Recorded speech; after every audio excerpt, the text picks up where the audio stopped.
In this video, I will explain you how you can install JMeter on Mac system.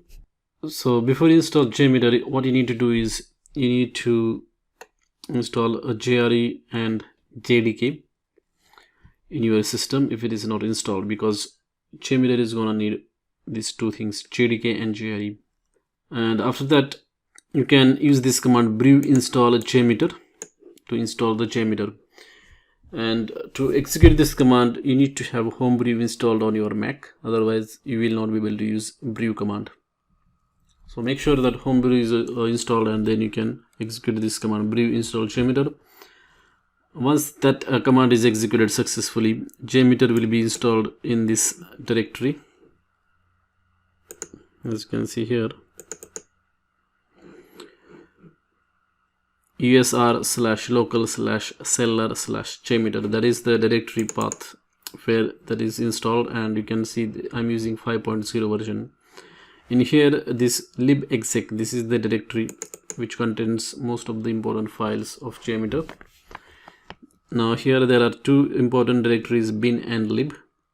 In lib there are lots of jar files that are required by the JMeter,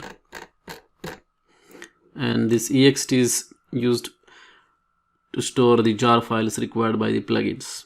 So if you want to install any plugin, you can put the jar file related to that plugin in this directory in ext. Now that was about lib directory.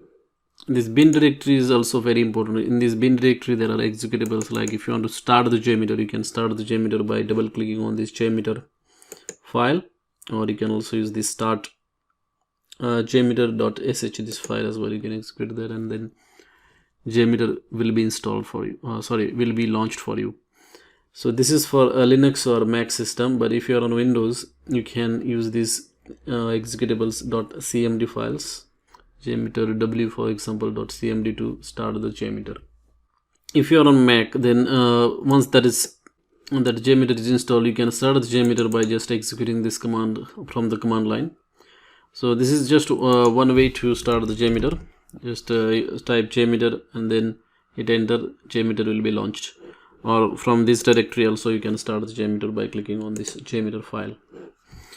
So I'm gonna use this command JMeter, and then JMeter GUI will be launched. From there you can create the test.